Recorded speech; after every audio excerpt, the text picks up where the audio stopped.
Gold, trusted gold buyers. మీరు తాకట్టు పెట్టిన బంగారాన్ని విడిపించి ఈ రోజు ఉన్న మార్కెట్ ధరకు కొనబడను.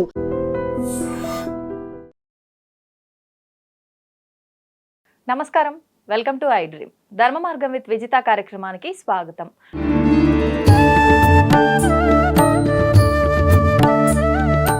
ప్రస్తుతం మనతో పాటు ఉన్నారు శ్రీ గాయత్రి పీఠాధిపతులు ఇటికరాల సుబ్రహ్మణ్య శర్మ గారు. ఇప్పుడు గురువు గారితో మాట్లాడి మరిన్ని విషయాలు తెలుసుకుందాం. మనకున్న సందేహాలన్నింటినీ కూడా నివృత్తి చేసుకునే ప్రయత్నం చేద్దాం. నమస్కారం అండి. నమస్కారం అమ్మా. గురుగారు, శ్రావణ మాసం ఆల్రెడీ ప్రారంభం అయిపోయింది. మనకు శ్రావణ మాసం ప్రారంభం అయిందంటే ఆడవాళ్ళందరికీ కూడా ఈ మాసం అంతా ఒక మంచి పండగ వాతావరణం. అంతే, మగవాళ్ళకి కూడా మేము అనుభవిస్తాం కదా తెలుస్తుంది. ఓ షాపింగ్ అదే అనుకుంటున్నా. అంటే ఆషాఢ మాసంలో అయిపోతుంది కదా షాపింగ్. అయిపోతుంది కానీ అప్పుడు అయింది మర్చిపోతారు వాళ్ళు. మళ్ళీ ఆషాఢం వచ్చాక కొత్త వస్తాయి. ఆషాఢంలో పాత అమ్మేశారు, కొత్త స్టాక్ దిగింది ఇప్పుడు. అంచేత వద్దు, మాకు మళ్ళీ కొత్తవి కావాలంట. అందులోనూ అప్పుడు నార్మల్ ఫ్యాన్సీ పూజలకి పట్టువి కావాలి, స్పెషల్స్ కావాలి. అందులోని లేటెస్ట్ గా ఎవరితేనా పక్కింటి ఆవిడ కొనుక్కు వచ్చిందంటే అబ్బాయి నాకు పాతది అయిపోయింది, అది కొనుక్కుని పని చేయదు, ఇంకా ఇప్పుడు కొత్తగా వచ్చింది కావాలి, కొత్త స్టాక్ వచ్చిందని మొదలు పెడతారు. ఎలాగో మీరు ఇలా స్టార్ట్ చేశారు కాబట్టి ఇంక నేను క్వశ్చన్ కూడా తీసుకోను. నిజంగా ఇలా పూజలు, వ్రతాలు, నోములు అయినాయి అని అంటే ఖచ్చితంగా కొత్త వస్త్రాలు ధరించాల్సిందేనా నుంచే మనం ప్రారంభిద్దాం. ఖచ్చితంగా.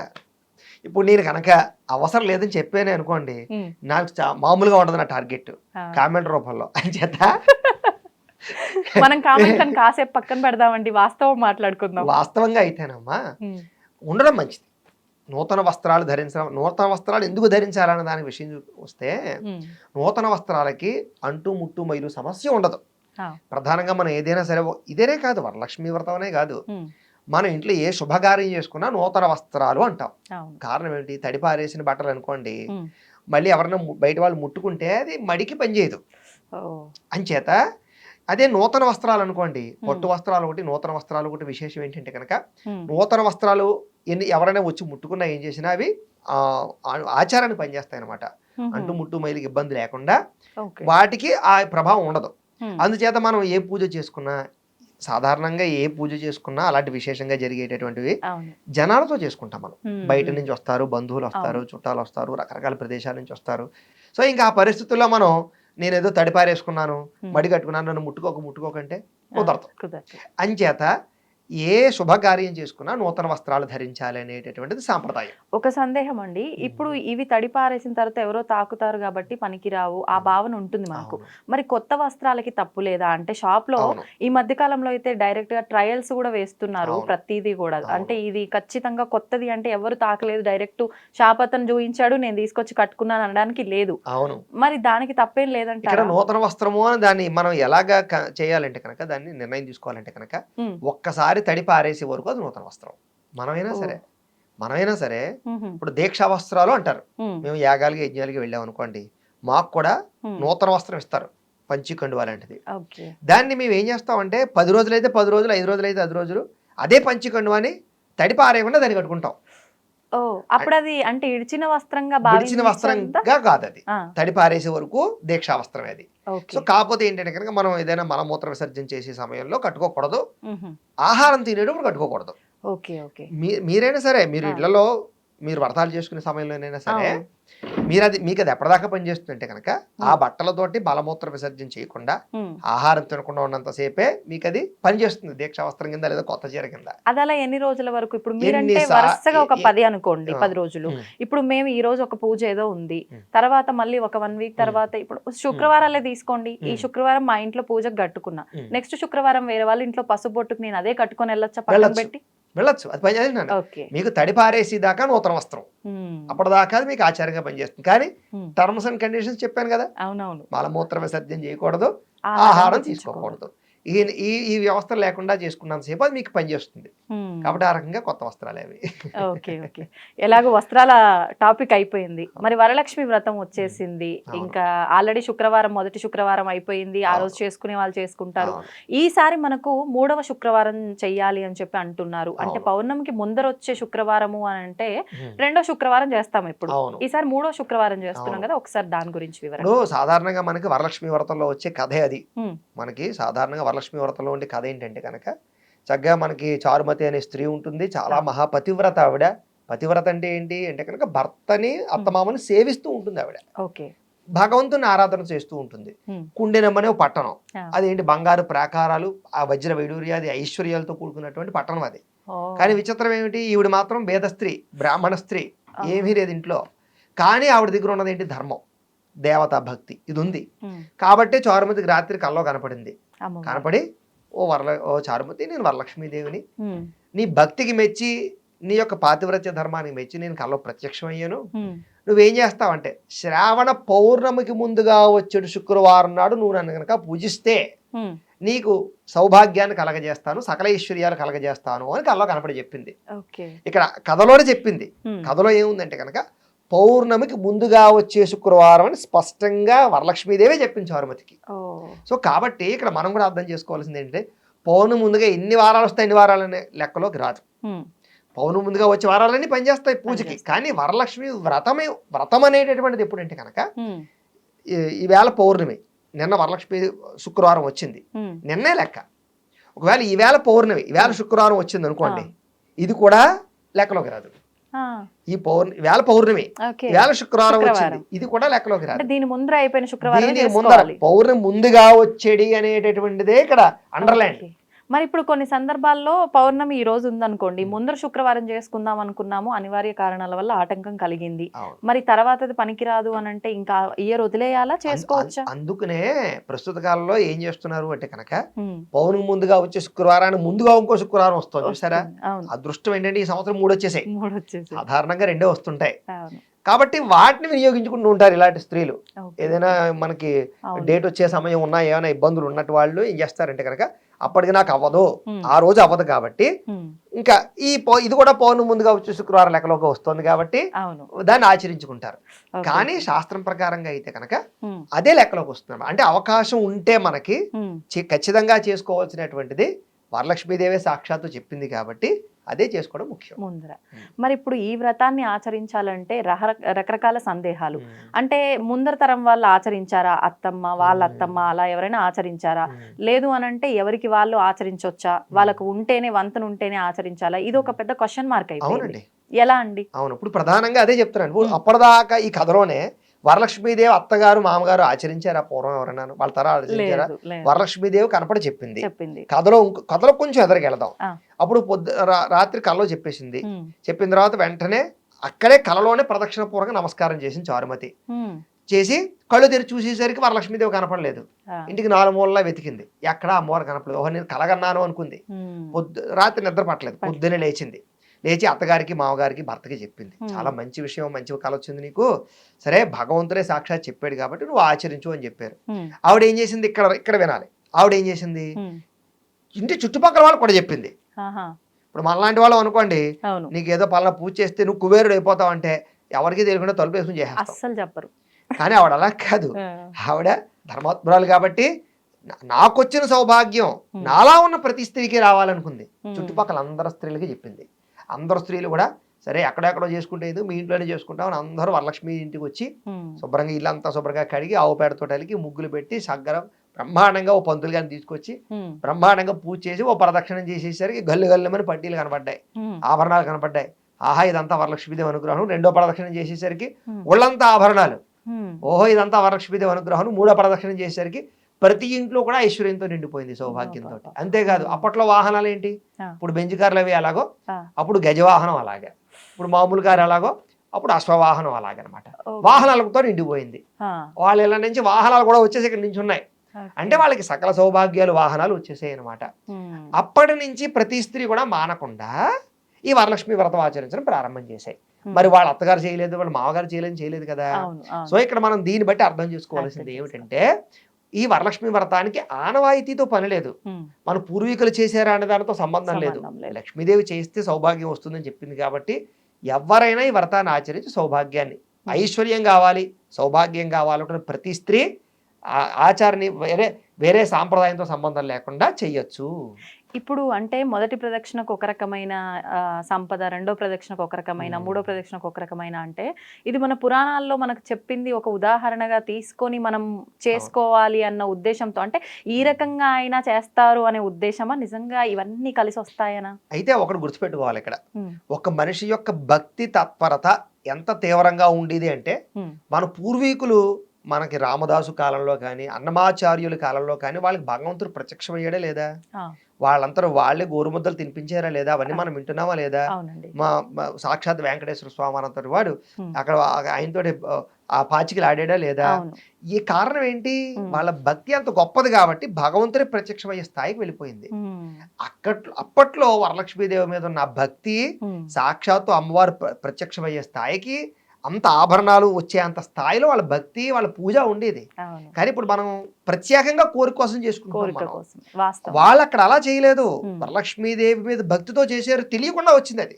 వాళ్ళు తెలుసా, ఈ ఒక ప్రదక్షిణ చేస్తే బంగారు ఆభరణాలు వస్తాయని, రెండో ప్రదక్షిణ చేస్తే ఒళ్ళంతా నగలు వస్తాయని తెలిసి చేయలేదు. అక్కడ భక్తి అమ్మవారు కనిపించి చెప్పింది చెయ్యాలి అన్న భక్తి తప్ప ఏం లేదు. భక్తితో చేయడంతో ఏమైనా ఇస్తారు. అయితే ఇంకొక విషయం ఇక్కడ కనిపించి అంటే ప్రత్యక్షంగా అప్పటికప్పుడు ఇన్స్టెంట్గా వచ్చేవి వేరు, తెలియకుండా వచ్చేవి వేరు. ఇప్పుడు చాలా మంది ఉన్నారు వరలక్ష్మి వ్రతం చేసిన తర్వాత వాళ్ళ జీవితంలో అప్పులు తీరిన వాళ్ళు ఉన్నారు, ఐశ్వర్యం కురిసిన వాళ్ళు ఉన్నారు, పెళ్లిళ్ళు అయిన వాళ్ళు ఉన్నారు, ఎన్నో జీవితాల్లో మార్పులు వచ్చిన వాళ్ళు ఉన్నారు. అంటే ఒకేసారి అలా మన కళ్ళ ముందల వచ్చి కనిపించేంత కాకపోయినా సంవత్సరం ఇంప్రూవ్మెంట్. సింపుల్ ఎగ్జాంపుల్ చెప్తాను మీకు. రూపు పెట్టుకుంటారు ఎందుకుని అంటే, ఒక్కసారి బంగారం రూపు ప్రారంభమైనటువంటిది అలా బంగారం ఇంకా పెరగడానికి, మొట్టమొదటిసారి రూపుతో పూజ చేసుకున్నటువంటి ఆవిడ తర్వాత వచ్చే సంవత్సరం శుక్రవారం నెక్లెస్ పెట్టుకుని, ఆ తర్వాత వచ్చే సంవత్సరం వడ్డానం పెట్టుకుని పూజ చేసుకున్నటువంటి స్త్రీలు కొన్ని లక్షల మంది ఉంటారు. ఎవరి ఎక్స్పీరియన్స్ వాళ్ళు ఇప్పుడు అనుభవించుకుంటారు. నేను చెప్పింది నిజమా కాదా చూసుకోండి. వాస్తవం అండి, చూసుకోండి, గమనిస్తూ ఉంటాం కదా. అంతే, అది లక్ష్మీదేవి అనుగ్రహం. అంటే మీరు కథలో చెప్పినట్టుగా ఇలా తిరిగేసరి టింగ్ మనకి సినిమాల్లో ప్రత్యక్షమైనట్టుగా గ్రాఫిక్స్ గా జరగకపోయినా ఈ కాలంలో దాని ప్రభావం మనం ఖచ్చితంగా కాలంలో చూస్తాం. అంటే ఇది కలికాలం కాబట్టి మీరు అన్నట్టుగా అంత భక్తి ఉండడం తక్కువ, ఉన్నప్పటికీ కొన్ని ఆలస్యంగా అవుతాయి కానీ ఒకేసారిగా మనకు అది తెలియదు. అంటే మనం ఆ కథలో ఉండే వృత్తాంతాన్ని అర్థం చేసుకుని మనం భక్తిగా పూజ చేయాలి తప్ప, మనం ఇలా ఆ కథలో జరిగినట్టే మన నిజ జీవితంలో జరుగుతుంది టింగ్ మనకు అన్ని వచ్చేస్తాయి అనుకుంటే అలా అవ్వదు. మరి అంతా బాగుంది. అసలు ఈ వ్రతం ఎందుకు చేసుకోవాలి, చేసుకుంటే ఫలితం ఏంటి మాట్లాడుకున్నాం, ఎలా చేసుకోవాలో కూడా వివరించండి. ఖచ్చితంగా ఈ వ్రతం చేసుకోవడానికి ముఖ్యంగా ఏంటంటే కనుక, మనకి వ్రతాల కథలో చెప్పినట్టుగానే ముందు రోజు చక్కగా ఇల్లంతా శుభ్రంగా కడుక్కుంటాము. ముఖ్యంగా ఆ దేవతా మందిరం ఏదైతే ఉందో అది చాలా అద్భుతంగా దేదీప్యమానంగా, అంటే లక్ష్మీదేవంతర ఆవిడ వస్తుంది ఎంత రెడీగా. మనం మామూలుగా ఏదో మన ఇంటి చుట్టాలు వస్తారంటే మనం శుభ్రంగా అన్ని తుడిచేసి కడిగేస్తాం కదా, అలాంటిది ఆ సింహాసనం కానీ దేవుడి ఫోటోలు కానీ అక్కడ ఉండేవన్నీ చాలా అందంగా తయారు చేసుకోవాలి. లక్ష్మి ఎక్కడ ఉంటుంది, శుచి శుభ్రత ఉన్న చోట ఉంటుంది. కాబట్టి లక్ష్మీదేవి రావాలంటే మందిరం చాలా కళకళలాడిపోతూ ఉండాలి. కాబట్టి శుభ్రంగా అన్ని సామాన్లు శుభ్రంగా తోముకోవడం. సాధారణంగా అందరూ శ్రావణ మాసం ముందరే శుభ్రంగా క్లీన్ చేసేసుకుంటారు ఇవన్నీ. దాంతో పాటుగా ఏంటంటే కనుక శుభ్రమైనటువంటి పుష్పాలతో అలంకారం చేయాలి. ఇక్కడ పుష్పాల దగ్గరికి వచ్చేసరికి ఏముందంటే బంతి పూలు, రకరకాల పూలతోటే డెకరేషన్ చేస్తారు, గడ్డి పూలు, చెత్త చెదారంతో. అస్సలు అలా చేయకూడదు. ఎప్పుడైనా సరే మందిరంలో సువాసన రావాలి. జాజి పూలు, మల్లెపూలు, గులాబీ, ఇలా ఏదైనా సువాసన వచ్చేటటువంటి పూలతోటి డెకరేషన్ చేసుకోవాలి. అక్కడ ఆ మందిరంలో కూర్చున్నామంటే మనం ఒక పాజిటివ్ వైబ్రేషన్స్ ఎలా వస్తాయి మనకి చూడండి. మీరు మంచి స్మెల్ పీల్చండి, మీ స్ట్రెస్ రిలీఫ్ అవుతుంది ఖచ్చితంగా కదా. మంచి గంధం వాసన వస్తుంది మీకు ఎక్కడి నుంచో, తెలియకుండా స్ట్రెస్ రిలీఫ్ అవుతుంది. ఇప్పుడు మీకు ఆయుర్వేద పరంగా కూడా చూసుకున్నా, రాత్రి నిద్ర పట్టనటువంటి వాళ్ళకి గోరింటాకు వాసన పీల్చినా, లేకపోతే గంధాన్ని వాసన పీల్చిన, ఇలా కొన్ని ఉన్నాయి. వాసన పీలిస్తే నిద్ర బాగా పడుతుంది అంటారు. కారణం ఏంటి, బ్రెయిన్ స్ట్రెస్ రిలీఫ్ అవుతుంది. అర్థమైందా? సో మనకి పుష్పాలలో ఉండే గొప్పతనం ఏంటి, దైవానికి పుష్పానికి ఉండే సంబంధం ఏంటంటే, మనకి తెలియకుండానే మనలో ఉండేటటువంటిది ఏదైతే ఒక రకమైనటువంటి వేడుందో, లేకపోతే కోరికలు ఉంటాయో, లేకపోతే ఈ కలత ఏదైతే ఉంటుందో ఆ వాసనకి కూలవుతాయి. మనం పూజ చేసుకోవాలంటే చాలా కాన్సన్ట్రేషన్ గా, డిస్టర్బెన్స్ లేకుండా చేసుకోవాలి. ఆ పరిస్థితి నా వాసన కలగజేస్తుంది. అయితే మందిరం పుష్పాలతో అందంగా డెకరేషన్ చేసుకోవాలి. దాంతోపాటు ముఖ్యంగా వరలక్ష్మి అమ్మవారికి ఇష్టమైన కొన్ని పుష్పాలు ఉంటాయి. లక్ష్మీదేవి ఎందులో ఉంటుంది మనకు తెలుసు కదా, తామరలో ఉంటుంది ముఖ్యంగా. సో తామర ఖచ్చితంగా తెచ్చుకోవడం. అలాగే ముఖ్యంగా ఇంకా గులాబీ పువ్వులు కానీ, తామర పువ్వులు, కలువ పువ్వులు, అలాగే తెలుపు రంగు పుష్పాలు, ఇలాంటివన్నీ ఏవైతే మీకు లభ్యమవుతాయో అవన్నీ కూడా తెచ్చుకోవచ్చు. ఇవన్నీ తెచ్చుకుని దాంతో పాటుగా నైవేద్యాలు ఒకటి చాలా ఇంపార్టెంట్. అంటే 9 నైవేద్యాలు పెట్టాలంటే 9 కానీ 5 కానీ 3 కానీ మన ఓపిక. అమ్మవారిని పెట్టకపోతే కుదరదని ఎక్కడా చెప్పలేదు. అని చేత మన ఓపిక, అది కూడా మన భక్తి, అది కూడా చెప్తున్నాం కదా, మన శ్రద్ధా భక్తి ఇక్కడ ముఖ్యం. కాబట్టి మీ ఓపిక, మీకు ఎన్ని చేయగలిగితే అన్ని చేసుకోవచ్చు. పులిహార, పాయసం, చక్కెర పొంగలి, గారెలు, అరిసెలు, బూరెలు, ఇవన్నీ చేసుకోవచ్చు చక్కగా మీ ఓపిక. లేకపోతే కజ్జికాయలు ఎన్నో ఉన్నాయి, అరిసెలు, అప్పాలు, ఇప్పుడు ఈ నైవేద్యాలు కూడా మీరు చెప్పినట్టు అరిసెలు, బూరెలు ఇవన్నీ అంటే స్వీట్ షాపుల్లోంచి కూడా తీసుకొచ్చి పెట్టేస్తున్నారు, పర్వాలేదంట. అది చెప్తున్నాం కదా, అక్కడ మీ భక్తి అక్కడ అమ్మవారు చూస్తుంది. మీరు కొనుక్కు తెచ్చినటువంటి పెట్టి పరిస్థితి వచ్చింది అంటే కనుక దాని అర్థం ఏంటి, మీరు మీ స్థాయికి తగ్గ చేయలేకపోతున్నారు. ఎవరు తెమ్మన్నారు, లక్ష్మీదేవి చెప్పలే కదా. నువ్వు భక్తిగా ఉత్తి పరమాణం ఉండి పెట్టు, ఏ తిన్నంటుందా నీ వరాణం అంటుందా అంటే నువ్వు నీ స్థాయికి మించిపోయి, నీ ఓపిక మించిపోయి నువ్వు బయట నుంచి తెచ్చేసి ఇచ్చేస్తే అమ్మవారేం వరాలు కురిపించేయదు. అలానే నువ్వు కాదని చెప్పడం లేదు, పెట్టడంలో తప్పేమీ కాదు. స్వీట్స్ బయట నుంచి కొని తెచ్చుకుని అమ్మవారి నైవేద్య పెట్టడంలో తప్పేమీ లేదు. కానీ అంత అవసరం లేదు. అలా పెట్టకపోతే కుదరదు, 9 పెట్టాలి, 11 పెట్టాలి, లేకపోతే అమ్మవారు అనుగ్రహించదు, పక్కింటికి వెళ్ళిపోతుంది, అది ఇంటికి రాదనే పరిస్థితి లేదు. అదంతా మన ఆలోచన. భక్తి ముఖ్యం. పరవాన్నం పెట్టండి చాలు, అన్నం పరవాన్నాన్ని, పాయసాన్ని, పులిహార చేసి పెట్టండి చాలు, ఇంకేమీ అవసరం లేదు. ఒక స్వీట్, ఒక హాటును. ఇప్పుడు చాలా మంది నైవేద్యాల విషయం అయితే ఒక క్లారిటీ ఇచ్చేసిండ్రు. అంటే నైవేద్యమైన 9, తోరం కూడా 9 కడతాం కాబట్టి తోరం దగ్గరికి వచ్చేసరికి 9 పోగులు అంటే దారాలు ఉంటాయి కదా, అవి 9 ఉండాలి. 5 పువ్వులు, అర్థమైందా మీకు? 5 పువ్వులు 9 దారా పువ్వులతో కలిపినటువంటి తోరాలను కట్టుకుని అక్కడ అమ్మవారికి ఒకటి, మనకొకటి, మనతో పాటు ఎవరైనా ముత్తైదులు పూజ చేసుకుంటే వాళ్ళకి కలిపి తోరాలు కట్టుకుని పూజ చేసుకోవాలి. పూజలోనే తోర గరిద పూజ ఉంటుంది. ఏ పువ్వు కట్టినా పర్వాలేదంటారా? మందార పువ్వులు కట్టుకోవచ్చు, లేకపోతే ఏవైనా కట్టుకోవచ్చు. ఇప్పుడు ఆ తోరం అమ్మవారి దగ్గర పెట్టి పూజ అంతా అయిపోయిన తర్వాత మనం ధారణ చేయాల్సి ఉంటుందా, ముందరేనా? కాదు, పూజ అంతా అయిన తర్వాత మనం తోరం కట్టుకుని కథ వినడం కానీ, కథ వినేసాక తోరం కట్టుకోవడం కానీ చేసుకోవచ్చు. ఓకే. ఇప్పుడు ఈ తోరం కొంతమంది 5 రోజుల తర్వాతే తీయాలి, కొంతమంది 9 రోజుల తర్వాతే తీయాలి అంటారు. అసలు వాస్తవం ఏమీ కాదు, అవసరం లేదు, తర్వాత రోజే తీసేయచ్చు. అక్కడతోటే ఆ తర్వాత రోజు దీక్ష అయిపోతుంది. అది తర్వాత రోజు అమ్మవారిని ఉద్వాసం చెప్పేసిన తర్వాత తీసేయచ్చు, ఇబ్బంది ఏమీ లేదు. ఓకే. ఇప్పుడు అమ్మవారి ఈ పూజకి కొంతమంది అమ్మవారిని చక్కగా నిజంగా అమ్మవారు అక్కడికి వచ్చి కూర్చున్నారా అనే రకంగా అలంకరించుకుంటారు, కానీ కలశం అనేది పెట్టరు. కొంతమంది కలశం ఖచ్చితంగా పెట్టి పూజ చేస్తారు. కలశం ఉండాలా, అవసరం లేదు? అదే చెప్తున్నాను, ఇక్కడ కలశ లేకుండా ఆరాధన చేసుకున్నా నష్టం ఏమీ లేదు. కానీ కలశ పెట్టుకోవడం వల్ల వచ్చే సమస్య ఏంటి? ఫస్ట్ ఆఫ్ ఆల్ ఏంటి సమస్య ఏంటి? కలశ పెట్టుకుంటే మీకు వచ్చిన ఇబ్బంది ఏంటి? ఫస్ట్ ఇక్కడ ఏమవుతుందంటే అండి, ఈ అనుమానం ఎక్కడ వచ్చిందంటే, దసరా సమయంలో ఏం చేస్తారంటే కలశ పెట్టి పూజ చేస్తారు. అప్పుడు కలశ పెట్టారనుకోండి, దీక్షగా చేయవలసి వస్తుంది వీళ్ళు, కంటిన్యూనిటీ 9 రోజులు.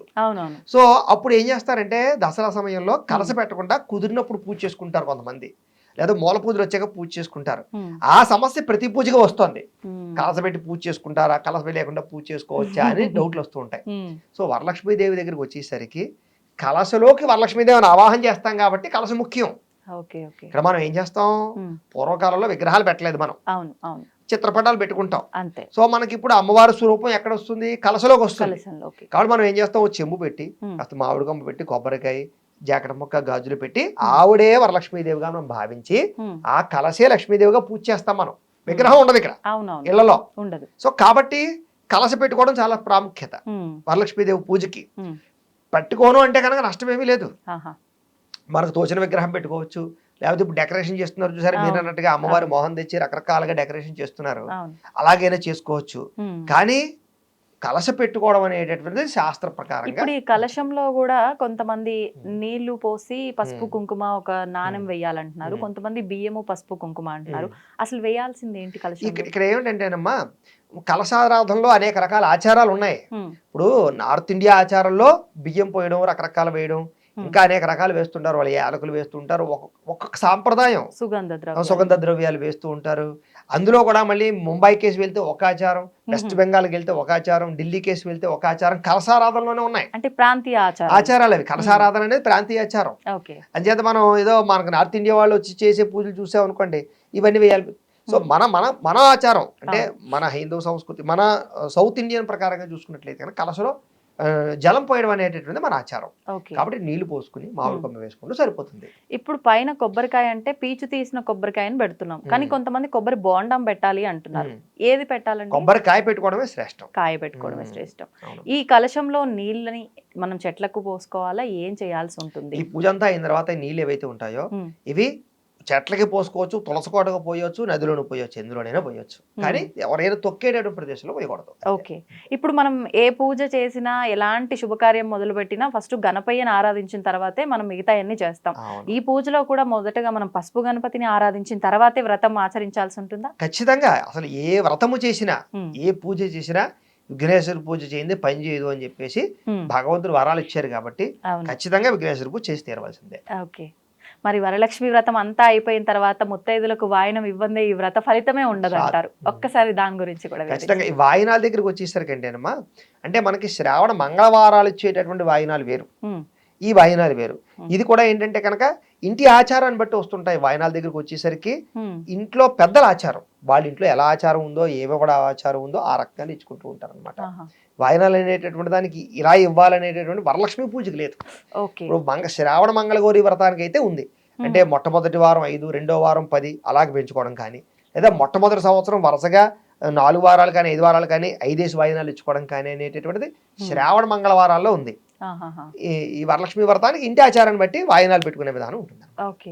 ఇప్పుడు అంటే ఈ వాయనం ఇచ్చినప్పుడు ఎవరొచ్చినా ముత్తైదుని అమ్మవారి రూపంగా భావిస్తాం కాబట్టి మనకన్నా వయసులో పెద్దవారైనా చిన్నవారైనా అంటే కాళ్ళకి పసుపు రాయటము, నమస్కారం చేయడము కాళ్ళకి, ఇదంతా ఆచరించాల్సిందే. ఏం చేత అయినా సరే. కారణం ఏంటి? మనం వచ్చినటువంటి వారిని ఒక మనిషిలా చూడటం లేదు, సాక్షాత్తు గౌరీదేవిలా చూస్తున్నాం మనం.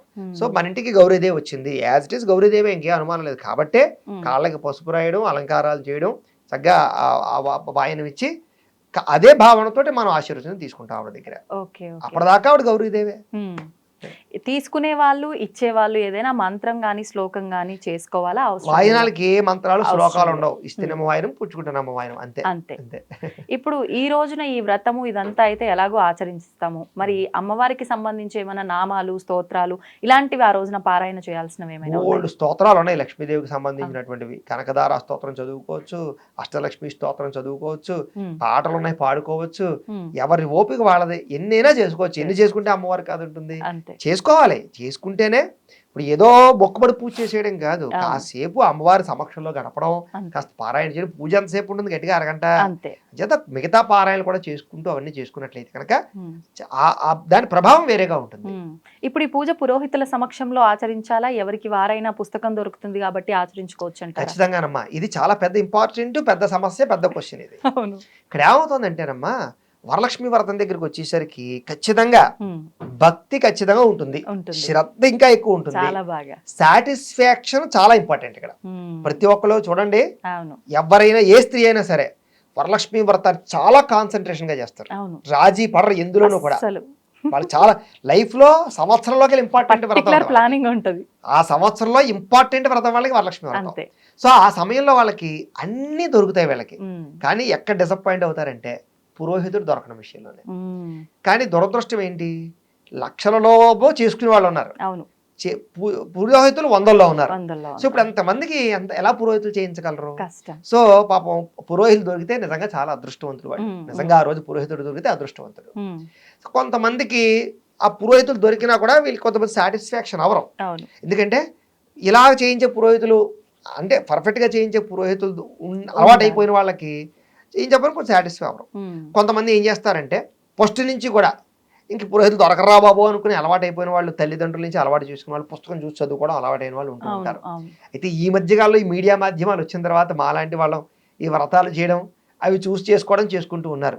సరే, ఏది ఏమైనా కూడా పురోహితులు వచ్చి చేస్తే శ్రేష్టం. చాలా ఇంపార్టెంట్ గా బ్రహ్మలేని పూజ పనిచేయదు అని కదా. అంచేత ఉండడం మీకు ఇంకో చాలా మంది ఏం చేస్తారంటే ఉమ్. పురోహితులు దొరికిన అవకాశం ఉన్నా కూడా ఆ డబ్బులు ఇవ్వాలనో లేకపోతే ఆయన వచ్చే టైం కుదరదనో రకరకాల కారణాల చేత చదివేసుకోవచ్చులే లేకపోతే ఏదో వీడియో చూసి చేసేసుకోవచ్చులే అనుకుంటూ ఉంటారు. ఉమ్. అది చాలా పొరపాటు. ఓకే. ముఖ్యంగా మీకు పురోహితుడు దొరికితే అవకాశం ఉంటే ఫస్ట్ పిలుచుకోవడం. ప్రిఫరెన్స్ అదే ముఖ్యం. ఏం చేత బ్రాహ్మణ పూజ ఉంది ఆ రోజు. ఉమ్. ఇక్కడ వరలక్ష్మి వ్రతంలో ముఖ్యంగా కథలోనే చెప్పాడు, ఆహా. పూజ చేయించినటువంటి బ్రాహ్మడికి దక్షిణ తాంబూలాలు ఇచ్చి ఆశీర్వచనం చేసి వాడితో భోజనం చేయమని. సో నాన్ బ్రాహ్మిన్స్ అనుకో భోజనం చేయరు ఇంట్లో కాబట్టి స్వయం పాకం ఇస్తారు. దాని బదులు ఉమ్. ఉమ్. వస్త్రాలు అవి కూడా వస్త్రదానం అదే చేసుకుంటారు. అవును. సో అక్కడ వరలక్ష్మి పూజకితో పాటుగా బ్రాహ్మణ పూజకి విశేషం ఉంది అక్కడ. ఉమ్. సో బ్రాహ్మణుడు దొరికాడంటే మీకు వరలక్ష్మీదేవి అనుగ్రహం కలిగినట్టే. ఓకే. మరి ఇప్పుడు ఇంతకీ అమ్మవారు లక్ష్మీ అమ్మవారి ఆరాధన అనగానే ఎక్కువగా మనం సాయంకాలంలోనే పూజ చేస్తూ ఉంటాము. అవును. దీపావళి టైంలో కానివ్వండి అవును, మామూలుగా. అవును. ఈ రోజున మరి ఈ వ్రతం పొద్దున్న ఆచరించాలా సాయంత్రం అదే ఆచరించాలా? చెప్తాను, ఈ వ్రతం ఆచరించడానికి సాయంత్రం దాకా ఉపవాసం ఉండవలసిన అవసరం అయితే లేదు. ఓకే. ఉపవాసం ఉండగలిగి చేస్తాను అనుకున్న వాళ్ళు ప్రదోషకాలలో చేసుకోవచ్చు. ఇక్కడ సమస్య ఏమిటంటే ఉపవాసం ఏమీ తినకుండా ఉండాలి కాబట్టి ఆ. అంతసేపు ఉండలేకపోతున్నారు కాబట్టి అందరూ ఉదయాలే చేసేసుకుంటున్నారు. కూర్చోండి. కుదరక ఉమ్. చాలా మంది.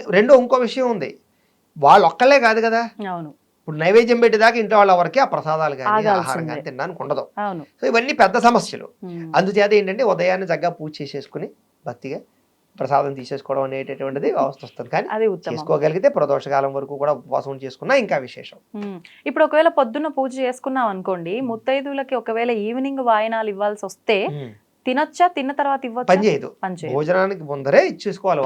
ఆయన ఇచ్చుకున్న తర్వాత భోజనం చేయాలి. ఓ. అంటే వ్రతం యొక్క కాన్సెప్ట్ అక్కడితో కంప్లీట్ అవుతుంది. కంప్లీట్ అవుతుంది. ఉమ్. మధ్యలో బ్రేక్ ఇచ్చి భోజనం చేసి పడుకుని ఖాళీగా ఉండబడిస్తారంటే అలా కుదరదు. ఓకే. ఓకే. సంతోషం గురుగారు, చాలా చక్కటి వివరణ ఇచ్చారు. చాలా సంతోషం. ధన్యవాదాలండి. ధన్యవాదాలు. నమస్కారం. దీన్ని తవ్వండి, తవ్వుతూనే శివలింగం. పరమాత్మకు జీవా సరే దాన్ని అట్లా కప్పేసేయండి, చూపించదండి. Krishna is there.